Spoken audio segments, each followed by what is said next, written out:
Prefacio a la transgresión, Michel Foucault. Se cree de buen grado que, en la experiencia contemporánea, la sexualidad ha encontrado una verdad de naturaleza que había aguardado durante largo tiempo en la sombra y bajo diversos disfraces que únicamente nuestra perspicacia positiva nos permite descifrar hoy, antes de tener el derecho a acceder finalmente a la plena luz del lenguaje. Sin embargo, la sexualidad nunca ha tenido un sentido más inmediatamente natural y no ha conocido sin duda una felicidad de expresión tan grande como en el mundo cristiano de los cuerpos caídos y el pecado.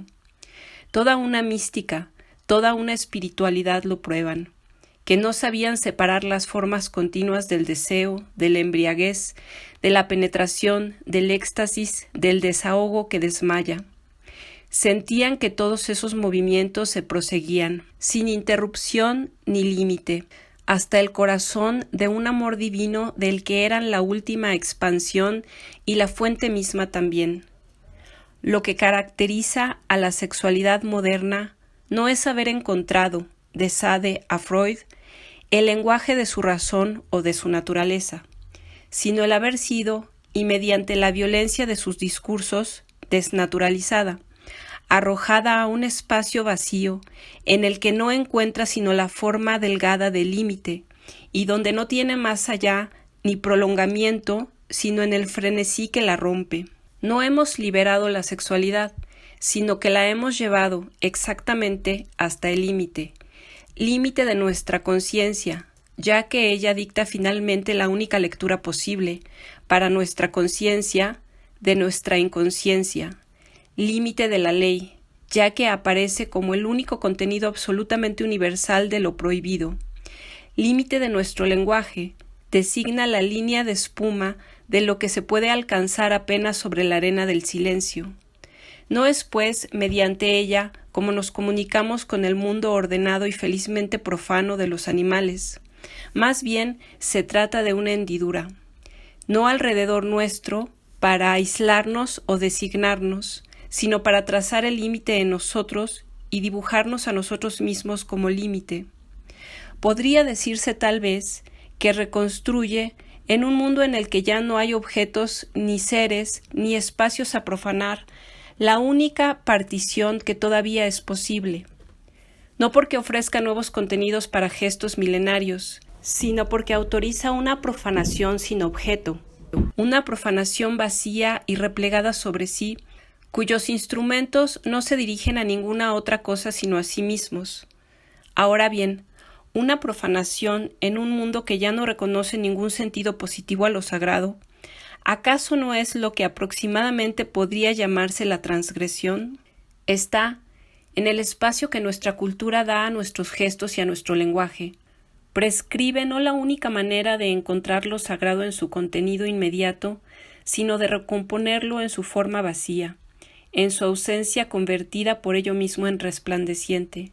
Lo que a partir de la sexualidad puede decir un lenguaje si es riguroso, no es el secreto natural del hombre, no es su tranquila verdad antropológica, es que está sin Dios.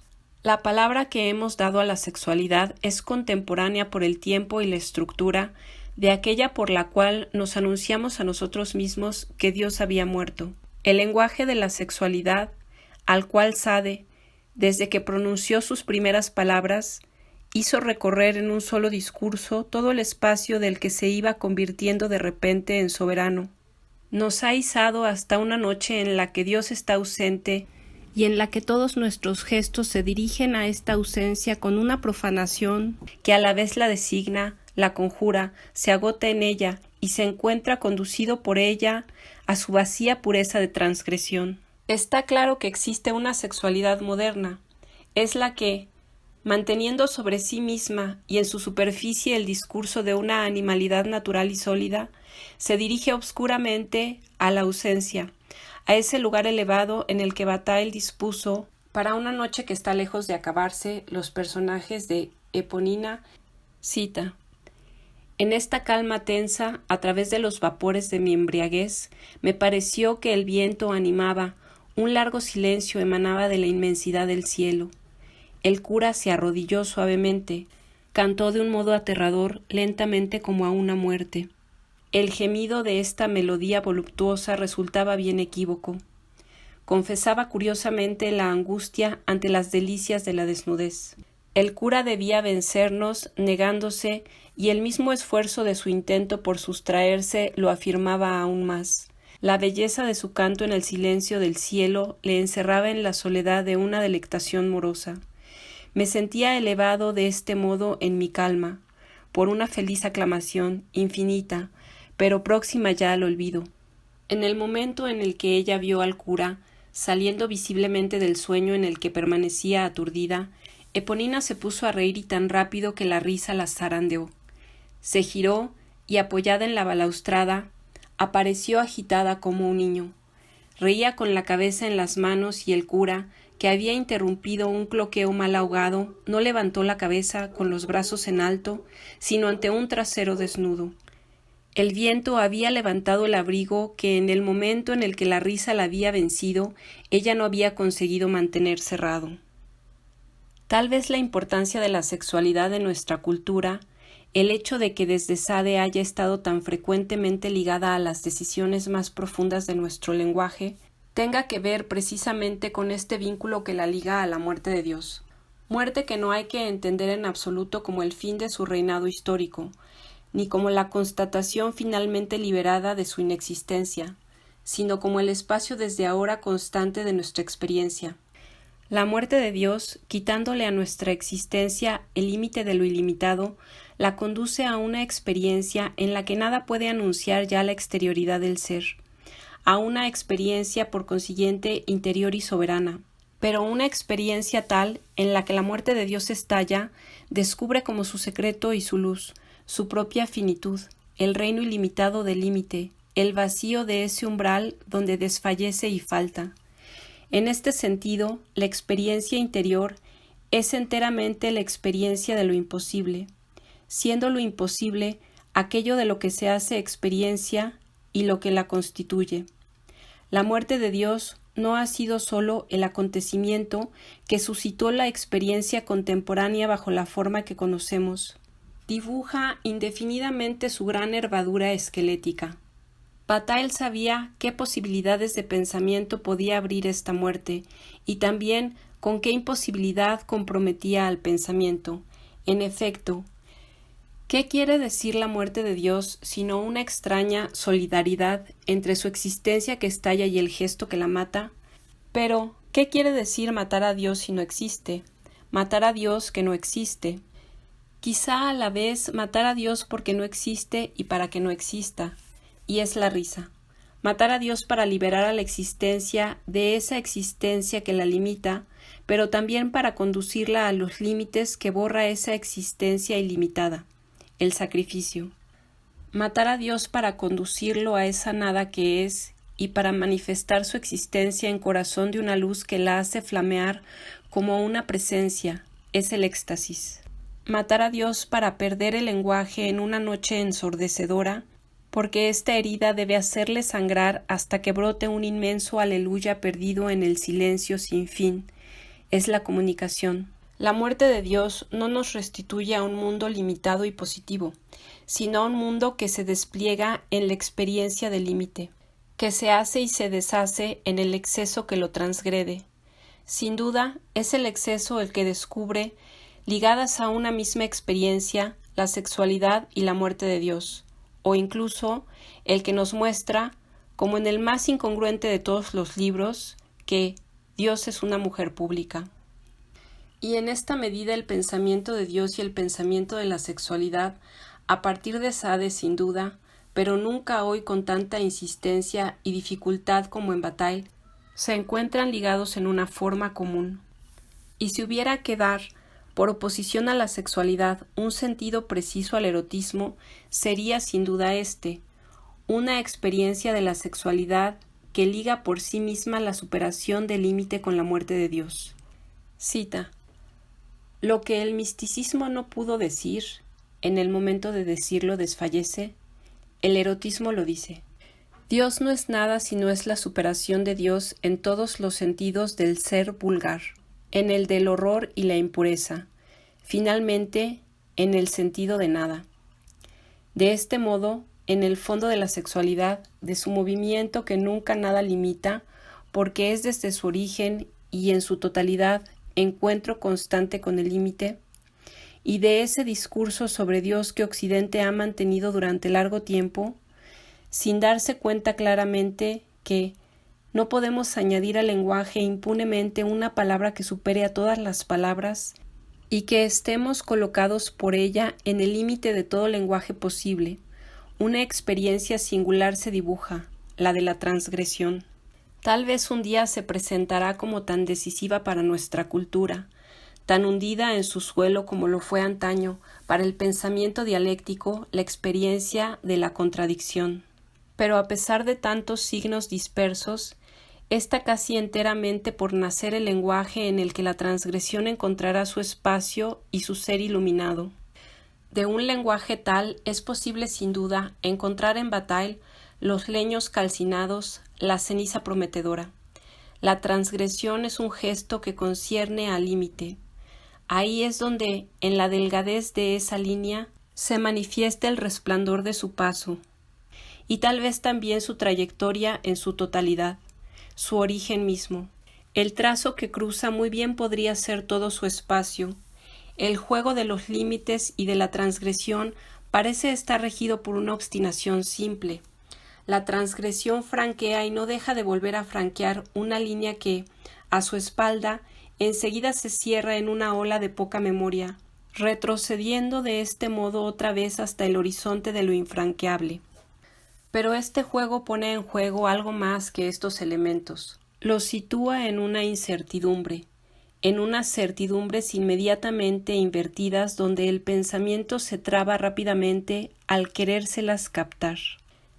El límite y la transgresión se deben uno a otro la densidad de su ser, inexistencia de un límite que no pudiera ser franqueado en absoluto, vanidad a su vez de una transgresión que no franqueará más que un límite de ilusión o de sombra.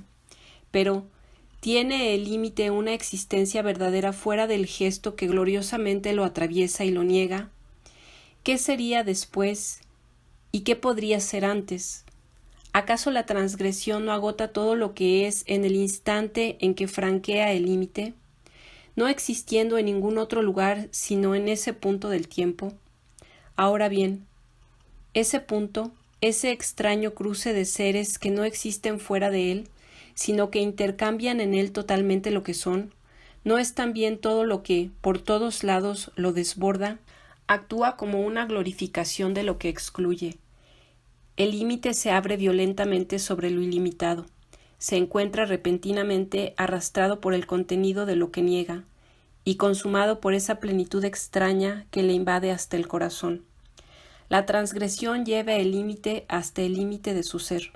Lo lleva a despertarse en su desaparición inminente, a encontrarse en lo que excluye, más exactamente tal vez a reconocerse allí por primera vez, a experimentar su verdad positiva en el movimiento de su pérdida. Y sin embargo, en ese movimiento de pura violencia, ¿hacia qué se desencadena la transgresión sino hacia lo que la encadena, hacia el límite y lo que dentro de él se encuentra clausurado? ¿Contra qué dirige su fractura y a qué vacío debe la libre plenitud de su ser sino a aquello mismo que atraviesa con su gesto violento y que se destina a tachar con el trazo que borra? La transgresión no es, pues, al límite como lo negro es a lo blanco, lo prohibido a lo permitido, lo exterior a lo interior, lo excluido al espacio protegido de la morada. Más bien está ligada a él según una relación en espiral con la que ninguna fractura simple puede acabar. Algo tal vez como el rayo en la noche que, desde el fondo del tiempo, da un ser denso y negro a lo que niega, lo ilumina desde el interior y de arriba a abajo, aunque le debe su viva claridad, su singularidad desgarradora y erguida, se pierde en ese espacio que firma con su soberanía y finalmente calla, después de haberle dado un nombre a lo oscuro. Para tratar de pensar esta existencia tan pura y tan enmarañada, de pensar a partir de ella y en el espacio que ella dibuja, hay que liberarla de sus equívocos parentescos con la ética, liberarla de lo escandaloso o lo subversivo, es decir, de lo que está animado por la potencia de lo negativo. La transgresión no se opone a nada, no se burla de nada, no busca sacudir la solidez de los fundamentos, no hace resplandecer el otro lado del espejo más allá de la línea invisible e infranqueable. Porque, precisamente, no es violencia en un mundo dividido, en un mundo ético, ni triunfo sobre los límites que borra, en un mundo dialéctico o revolucionario. En el corazón del límite, ella toma la medida desmesurada de la distancia en la que se abre y dibuja el trazo fulgurante que le da nacimiento. No hay nada negativo en la transgresión. Afirma el ser limitado. Afirma ese ilimitado en el que salta abriéndolo por primera vez a la existencia. Puede decirse, sin embargo, que esta afirmación no tiene nada de positivo. Ningún contenido puede vincularla, ya que por definición ningún límite puede retenerla. Tal vez no es otra cosa sino la afirmación de la partición, y aún habría que aligerar a esta palabra de todo lo que pueda recordar el gesto del corte o el establecimiento de una separación o la medida de una distancia y dejarle solamente lo que en él pueda designar el ser de la diferencia. Tal vez la filosofía contemporánea ha inaugurado, descubriendo la posibilidad de una afirmación no positiva, un desfase cuyo único equivalente se encontraría en la distinción hecha por Kant entre la nada negativa y la nada privativa, distinción que, como se sabe, abrió el camino del pensamiento crítico. Esta filosofía de la afirmación no positiva, es decir, de la prueba del límite, es la que, según creo, Blanchot definió como principio de la contestación. No se trata de una negación generalizada, sino de una afirmación que no afirma nada, en plena ruptura de transitividad. La contestación no es el esfuerzo del pensamiento por negar unas existencias o unos valores, es el gesto que reconduce a cada uno de ellos a sus límites y por ello al límite en el que se cumple la decisión ontológica. Contestar es ir hasta el corazón vacío donde el ser alcanza su límite y donde el límite define el ser. Ahí, en el límite transgredido, resuena el sí de la contestación, que deja sin eco al I-A del asno nietzscheano. De este modo se dibuja una experiencia que Bataille, con todos los rodeos y retornos de su obra, ha querido recorrer, experiencia que tiene el poder de ponerlo todo en causa, en cuestión, sin reposo admisible, y señalar allí donde se encuentra, en su máxima proximidad, el ser sin dilación. Nada le es más ajeno que la figura de lo demoníaco precisamente porque lo niega todo. La transgresión se abre a un mundo brillante y siempre afirmado, un mundo sin sombra, sin crepúsculo, sin esa intromisión del no que muerde los frutos y hunde en su corazón la autocontradicción. Es lo inverso solar de la negación satánica. Está de acuerdo con lo divino, o mejor, abre a partir de ese límite que indica lo sagrado el espacio en el que se juega lo divino. Que una filosofía que se interroga por el ser del límite encuentre una categoría como esta es evidentemente uno de los innumerables signos de que nuestro camino es una vía de retorno y de que cada día nos volvemos más griegos. Pero este camino no debe entenderse como la promesa de una tierra de origen, un suelo primero donde nacerían, es decir, donde se resolverían para nosotros todas las oposiciones. Volviendo a colocar la experiencia de lo divino en el corazón del pensamiento, la filosofía desde Nietzsche sabe bien, o debería saber bien, que interroga un origen sin positividad y una apertura que ignora las paciencias de lo negativo. Ningún movimiento dialéctico, ningún análisis de las contradicciones y de su suelo trascendental puede servir de ayuda para pensar una experiencia tal, ni siquiera para acceder a esta experiencia. El juego instantáneo del límite y de la transgresión podría ser hoy la prueba esencial de un pensamiento del origen al que Nietzsche nos consagró desde el principio de su obra, un pensamiento que sería, de modo absoluto y en un solo movimiento, una crítica y una ontología, un pensamiento que pensaría la finitud del ser. Este pensamiento del que hasta hoy todo nos ha desencaminado, pero como para encaminarnos mejor hasta su retorno. ¿De qué posibilidad nos llega? ¿En qué imposibilidad sostiene para nosotros su insistencia? Sin duda puede decirse que nos llega de la apertura practicada por Kant en la filosofía occidental el día en que articuló de un modo aún bien enigmático el discurso metafísico y la reflexión sobre los límites de nuestra razón. El mismo Kant acabó por cerrar esa apertura con la pregunta antropológica a la que remitió, en definitiva, toda la interrogación crítica.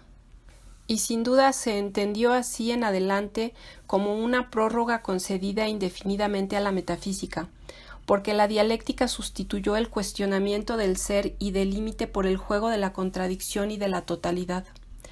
Para despertarnos del sueño mixto de la dialéctica y la antropología fueron precisas las figuras nietzscheanas de lo trágico y de Dionisios, de la muerte de Dios, del martillo del filósofo, del superhombre que se acerca con pasos de paloma y del retorno.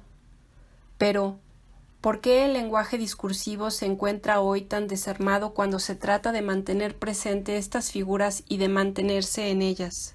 ¿Por qué se ve ante ellas reducido o casi al silencio y como obligado para que continúen encontrando sus palabras a esas formas extremas del lenguaje que Bataille, Blanchot, Klossowski han convertido, por el momento, en morada y cima del pensamiento? Seguramente un día será preciso reconocer la soberanía de estas experiencias y tratar de acogerlas, no porque se trate de liberar su verdad, pretensión irrisoria ante estas palabras que son límites para nosotros, sino para liberar finalmente a partir de ellas nuestro lenguaje. Por hoy basta con preguntarnos cuál es ese lenguaje no discursivo que se obstina y se rompe desde hace casi 2 siglos en nuestra cultura.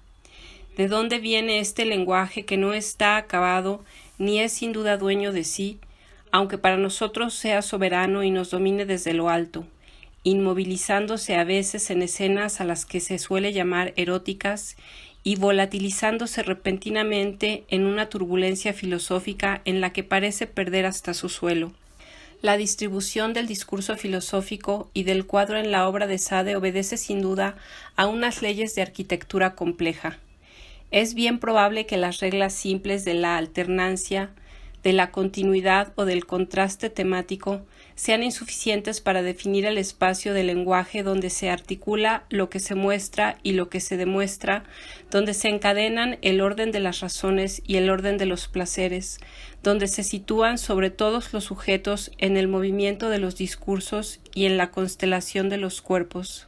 Digamos tan solo que este espacio está enteramente cubierto por un lenguaje discursivo, incluso cuando se trata de un relato, explícito, incluso en el momento en el que no nombra, continuo, especialmente cuando el hilo pasa de un personaje a otro, lenguaje que sin embargo no tiene sujeto absoluto, nunca descubre a aquel que habla en última instancia y no deja de mantener la palabra desde que se anuncia el triunfo de la filosofía con la primera aventura de Justin hasta el paso a la eternidad de Juliette en una desaparición sin despojos. En cambio, el lenguaje de Bataille se hunde sin cesar en el corazón de su propio espacio, dejando al desnudo, en la inercia del éxtasis, al sujeto insistente y visible que ha intentado retenerlo con todas sus fuerzas y se encuentra como rechazado por él, extenuado sobre la arena de todo lo que no puede decir. Bajo todas esas diferentes figuras, ¿cómo es posible, pues, ese pensamiento que altivamente se designa como filosofía del erotismo, pero en el que debería reconocerse, lo cual es menos y mucho más, una experiencia esencial de nuestra cultura, desde Kant y Sade, una experiencia de la finitud y del ser, del límite y de la transgresión? ¿Cuál es el espacio propio de este pensamiento y qué lenguaje puede darse? Sin duda no tiene su modelo, su fundamento, el tesoro mismo de su vocabulario en ninguna forma de reflexión definida hasta el presente, en ningún discurso ya pronunciado. Sería de gran ayuda decir por analogía que habría que encontrar para lo transgresivo un lenguaje que fuera lo que la dialéctica ha sido para la contradicción. Sin duda es mejor tratar de hablar de esta experiencia y de hacerla hablar en el vacío mismo del desfallecimiento de su lenguaje, precisamente allí donde las palabras le faltan, donde el sujeto que habla acaba de desvanecerse, donde el espectáculo oscila ante el ojo en blanco, allí donde la muerte de Bataille acaba de colocar su lenguaje. Ahora que esta muerte nos remite a la pura transgresión de sus textos, que éstos protegen toda tentativa por encontrar un lenguaje para el pensamiento del límite, que sirven de morada para este proyecto en ruinas, tal vez, ya. La posibilidad de un pensamiento tal, ¿acaso no nos llega en un lenguaje que nos la sustrae precisamente como pensamiento y la lleva hasta la imposibilidad misma del lenguaje, hasta ese límite en el que el ser del lenguaje es puesto en tela de juicio? El lenguaje de la filosofía está ligado más allá de toda memoria o casi a la dialéctica. Esta no se convirtió desde Kant en la forma y el movimiento interior de la filosofía, sino gracias a una duplicación del espacio milenario en el que no había dejado de hablar. Es bien sabido, la remisión a Kant no ha dejado de dirigirnos obstinadamente a lo que hay de más matinal en el pensamiento griego, no para encontrar allí una experiencia perdida, sino para acercarnos a las posibilidades de un lenguaje no dialéctico.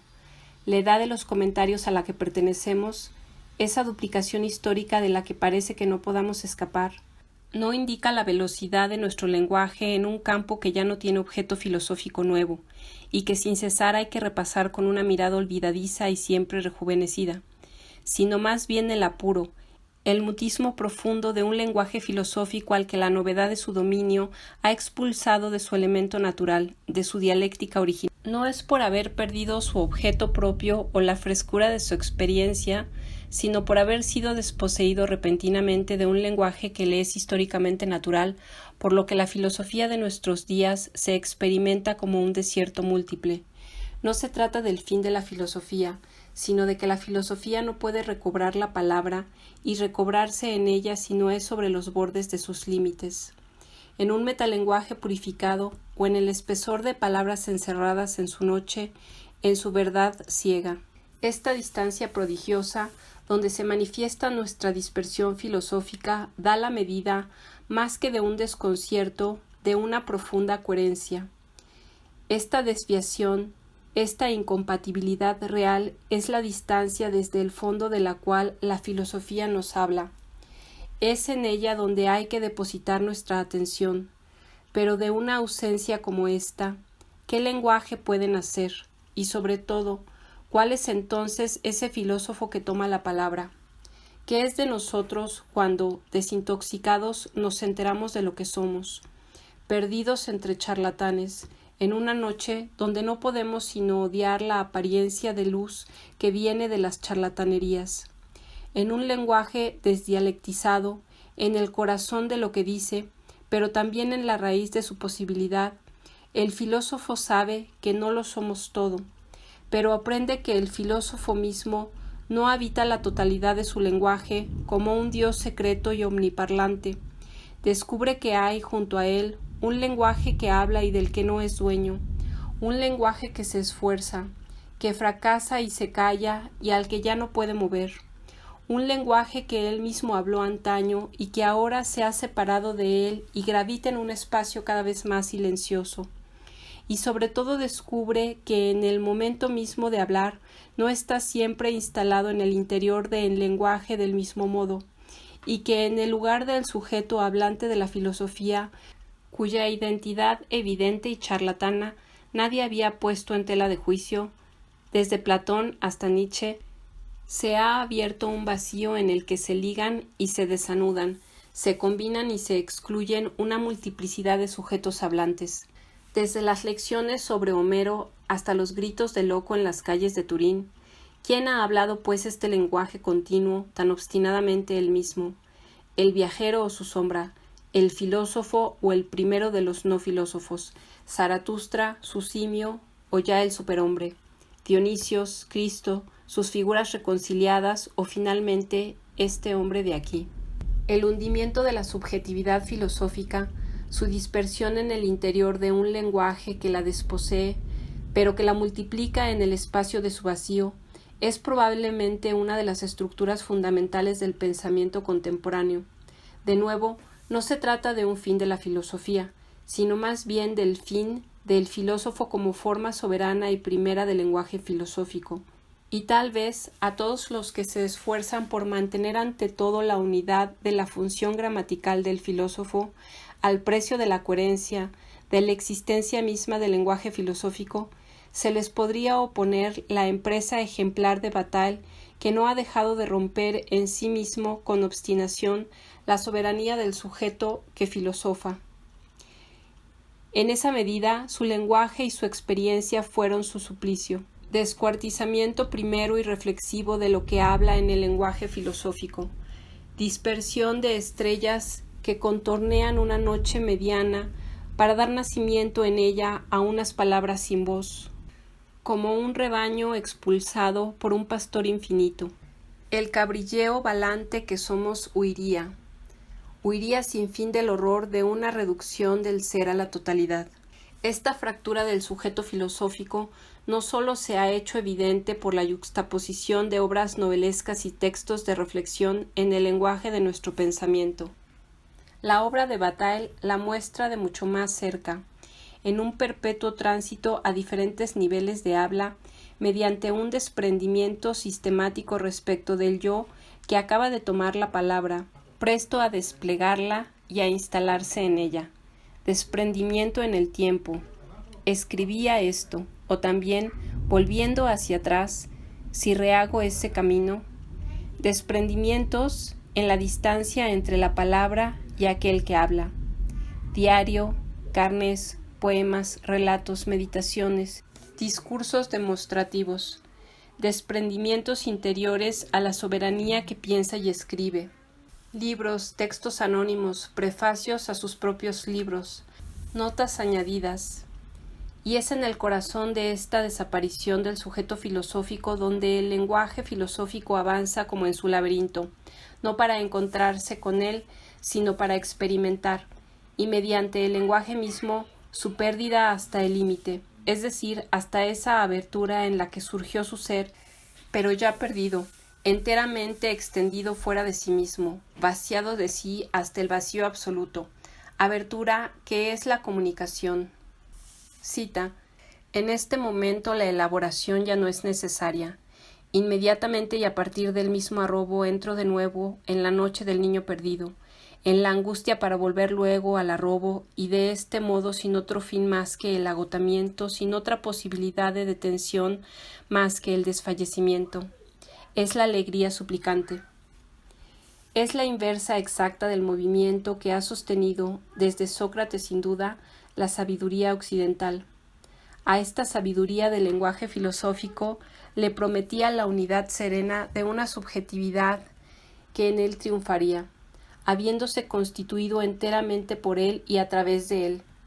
Pero si el lenguaje filosófico es aquello que repite incansablemente el súplico del filósofo y donde encuentra arrojada al viento su subjetividad, entonces no sólo la sabiduría no puede velar ya como figura de la composición y la recompensa, sino que además una posibilidad se abre fatalmente, con el vencimiento del lenguaje filosófico, aquello sobre lo que cae, la cara del dado, y aquello en lo que cae, el vacío en el que el dado es arrojado, la posibilidad del filósofo loco, es decir, el descubrimiento no en el exterior de su lenguaje, por un accidente venido de afuera o por un ejercicio imaginario, sino en él, en el nudo de sus posibilidades, de la transgresión de su ser filósofo.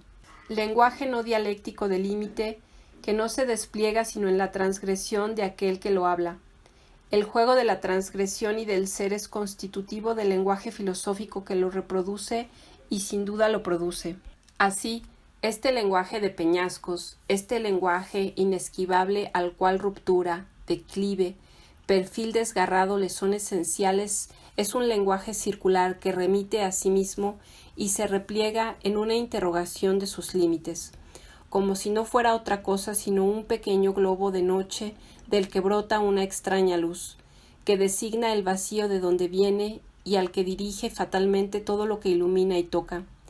Tal vez es esta configuración extraña la que da al ojo el prestigio obstinado que le reconoció Bataille. De un extremo a otro de su obra, desde la primera novela de Las lágrimas de Eros, ha servido como figura de la experiencia interior.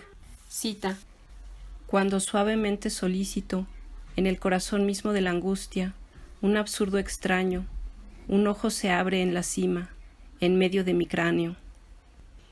Y es que el ojo, pequeño globo blanco cerrado sobre su noche, dibuja el círculo de un límite que sólo franquea la irrupción de la mirada, y su obscuridad interior, su núcleo sombrío se derrama sobre el mundo en una fuente que ve, es decir, que ilumina, pero podría decirse también que recoge toda la luz del mundo en la pequeña mancha negra de la pupila y que allí la transforma en la noche clara de una imagen. Es espejo y lámpara, vierte su luz alrededor de él, y mediante un movimiento que tal vez no sea contradictorio, precipita esa misma luz en la transparencia de su pozo. Su globo tiene la expansión de un germen maravilloso, como la de un huevo que estallara dentro de sí mismo hacia ese centro de noche y de luz extrema que es y que acaba de dejar de ser. Es la figura del ser que no es sino la transgresión de su propio límite. En una filosofía de la reflexión, el ojo sostiene en su facultad de mirar el poder de volverse cada vez más interior a sí mismo. Detrás de todo ojo que ve, hay un ojo más tenue, tan discreto, pero tan ágil que a decir verdad su mirada omnipotente corroe el globo blanco de su carne. Y detrás de éste hay otro, y otros más cada vez más sutiles, y que pronto no tienen otra substancia más que la pura transparencia de una mirada. El ojo gana un centro de inmaterialidad en el que nace y se anudan las formas no tangibles de lo verdadero. Ese corazón de las cosas que es su sujeto soberano. El movimiento es inverso en Bataille. La mirada, franqueando el límite globular del ojo, lo constituye en su ser instantáneo. Lo arrastra en esa arroyada luminosa, fuente que se derrama, lágrimas que corren, pronto sangre. Lo arroja fuera de sí mismo, lo lleva al límite, allí donde brilla en la fulguración pronto abolida de su ser y ya no deja entre las manos otra cosa sino la pequeña bola blanca veteada de sangre de un ojo exorbitado cuya masa globular ha apagado toda mirada. Y en el lugar en el que se tramaba esa mirada no queda sino la cavidad del cráneo, un globo de noche ante el que el ojo, arrancado, acaba de cerrar su esfera, privándolo de la mirada y ofreciendo, sin embargo, a esta ausencia el espectáculo del núcleo callado que aprisiona ahora la mirada muerta. En esta distancia de violencia y ablución, el ojo es absolutamente visto, pero fuera de toda mirada. El sujeto filosófico ha sido arrojado fuera de sí mismo, perseguido hasta sus confines, y la soberanía del lenguaje filosófico es la que habla desde el fondo de esta distancia, en el vacío sin medida que deja el sujeto exorbitado. Pero tal vez sea cuando es arrancado de cuajo, cuando es cegado por un movimiento que lo gira hacia el interior nocturno y estrellado del cráneo, mostrando al interior su reverso ciego y blanco, cuando el ojo cumple lo que hay de más esencial en su juego, se cierra al día en el movimiento que manifiesta su propia blancura. Esta es seguramente la imagen de la claridad, su reflejo de superficie, pero por ello mismo no puede comunicar con ella ni comunicarla, y dirige la noche circular de la pupila a la obscuridad central que ilumina con un relámpago, manifestándola como noche. El globo en blanco es a la vez lo más cerrado y lo más abierto, haciendo pivotar su esfera, por consiguiente permaneciendo él mismo en el mismo lugar, desquicia el día y la noche, franquea su límite, pero para volverlo a encontrar sobre la misma línea y al revés.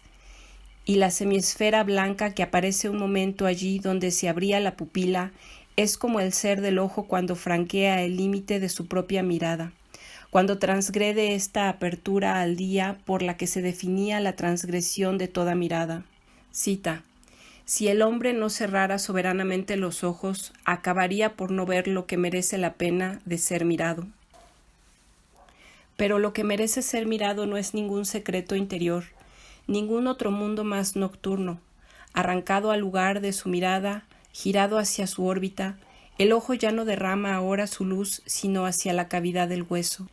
El desgarro de su globo no revela tanto la pequeña muerte cuanto la muerte a secas, cuya experiencia lleva a cabo allí mismo donde está, en ese manar inmóvil que le hace caer. La muerte no es para el ojo la línea siempre alta del horizonte, sino en su mismo emplazamiento, en el hueco de todas sus miradas posibles, el límite que no deja de transgredir, haciéndolo surgir como límite absoluto en el movimiento de éxtasis que le permite saltar al otro lado. El ojo en blanco descubre el vínculo del lenguaje con la muerte en el momento en el que representa el juego del límite y el ser. Tal vez la razón de su prestigio estribe precisamente en que funda la posibilidad de dar un lenguaje a este juego. Las grandes escenas en las que se detienen los relatos de Bataille, ¿qué son sino el espectáculo de esas muertes eróticas donde ojos en blanco alumbran sus blancos límites y caen hacia órbitas gigantescas y vacías? Este movimiento está dibujado con una singular precisión en El cielo azul. Uno de los primeros días de noviembre, cuando las velas y las lucernas constelan la tierra de los cementerios alemanes, el narrador está acostado sobre las baldosas con Dorothée, haciendo el amor en medio de los muertos. Ve alrededor de él la tierra como un cielo de noche clara, y el cielo por encima de él forma una gran órbita vacía, una calavera en la que reconoce su vencimiento por una revolución de su mirada en el momento en el que el placer agita los 4 globos de carne. La tierra bajo el cuerpo de Dorothée está abierta como una tumba. Su vientre se me abría como una tumba fresca. Estábamos heridos por el estupor, haciendo el amor sobre un cementerio estrellado. Cada una de sus luces anunciaba un esqueleto en una tumba. Formaban un cielo vacilante tan confuso como nuestros cuerpos enmarañados. Desabroché a Dorothée, manché su ropa y sus pechos con la tierra fresca que se había pegado a mis dedos. Nuestros cuerpos temblaban como castañetean 2 hileras de dientes una contra otra. Pero, ¿qué puede significar en el corazón de un pensamiento la presencia de una figura como esta? ¿Qué quiere decir este ojo insistente en el que parece recogerse lo que Bataille ha designado sucesivamente como experiencia interior, extremo de lo posible, operación cómica o simplemente meditación? Sin duda no se trata de una metáfora, como tampoco es metafórica en Descartes la percepción clara de la mirada o esa punta aguda del espíritu a la que se llama batalla mental. A decir verdad, el ojo en blanco en Bataille no significa nada en su lenguaje por la sencilla razón de que marca su límite. Indica el momento en el que el lenguaje llegado a sus confines irrumpe fuera de sí mismo, explota y se contesta radicalmente en la risa, en las lágrimas, los ojos transidos del éxtasis, en el horror mudo y exorbitado del sacrificio, y permanece así en el límite de este vacío, hablando de sí mismo en un lenguaje segundo en el que la ausencia del sujeto soberano dibuja su vacío esencial y fractura sin tregua la unidad del discurso. El ojo enucleado o invertido es el espacio del lenguaje filosófico de Bataille, el vacío en el que se derrama y se pierde pero sin dejar de hablar, un poco como el ojo interior, diáfano e iluminado de los místicos o de los religiosos, señala el punto en el que el lenguaje secreto de la oración se fija y se ahoga en una comunicación maravillosa que le hace callar. Igualmente, pero de modo inverso, el ojo de Bataille dibuja el espacio de permanencia del lenguaje y de la muerte, allí donde el lenguaje descubre su ser en el franqueamiento de sus límites, la forma de un lenguaje no dialéctico de la filosofía. En este ojo, figura fundamental del lugar desde donde habla Bataille y donde su lenguaje roto encuentra su morada ininterrumpida, la muerte de Dios, sol que cae y gran párpado que se cierra sobre el mundo. La prueba de la finitud, desprendimiento en la muerte, torsión de la luz que se apaga descubriendo que el interior es el cráneo vacío, la ausencia central, y el regreso sobre sí mismo del lenguaje en el momento del desfallecimiento encuentran una forma de vínculo anterior a todo discurso, que sin duda no tiene más equivalente que el vínculo, familiar a otros filósofos, en la mirada de la verdad o la contemplación y lo absoluto. Lo que se desvela a este ojo, que al pivotear se vela para siempre, es el ser del límite. Cita: no olvidaré jamás lo que hay de violento y de maravilloso en abrir los ojos, en ver de cara lo que hay, lo que ocurre. Tal vez la experiencia de la transgresión, en el movimiento que la arrastra hacia toda noche, alumbra esta relación de la finitud con el ser, este momento de límite que el pensamiento antropológico desde Kant sólo designaba desde lejos y del exterior con el lenguaje de la dialéctica. El siglo XX ha descubierto sin duda las categorías emparentadas del gasto, el exceso, el límite, la transgresión, la forma extraña e irreductible de estos gestos sin retorno que consumen y consuman. En un pensamiento del hombre que trabaja y del hombre productor, que fue el de la cultura europea desde finales del siglo XVII, el consumo se definía solo por la necesidad y la necesidad se medía solo según el modelo del hambre, prolongada ésta en la búsqueda del beneficio, apetito de aquel que ya no tiene hambre. Introducía al hombre en una dialéctica de la producción donde se leía una antropología sencilla. El hombre perdía la verdad de sus necesidades inmediatas con los gestos de su trabajo y los objetos que creaba con sus manos, pero era ahí también donde podía reencontrar su esencia y la satisfacción indefinida de sus necesidades. Pero sin duda no hay que comprender el hambre como ese mínimo antropológico indispensable para definir el trabajo, la producción y el beneficio.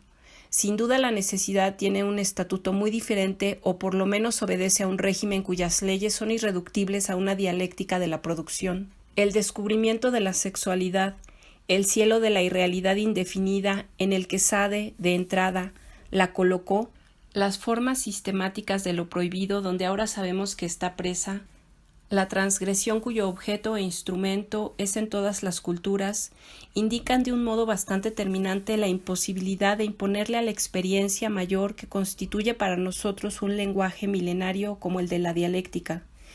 Tal vez la emergencia de la sexualidad en nuestra cultura es un acontecimiento de valor múltiple.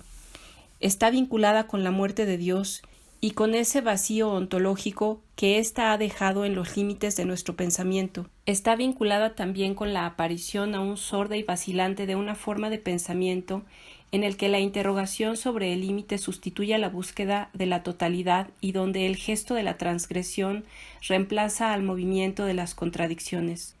Finalmente, está vinculada a una puesta en tela de juicio del lenguaje mismo en una circularidad que la violencia escandalosa de la literatura erótica, lejos de romper, manifiesta a partir del primer uso que se hace de las palabras. La sexualidad no es decisiva para nuestra cultura más que hablada y en la medida en la que es hablada.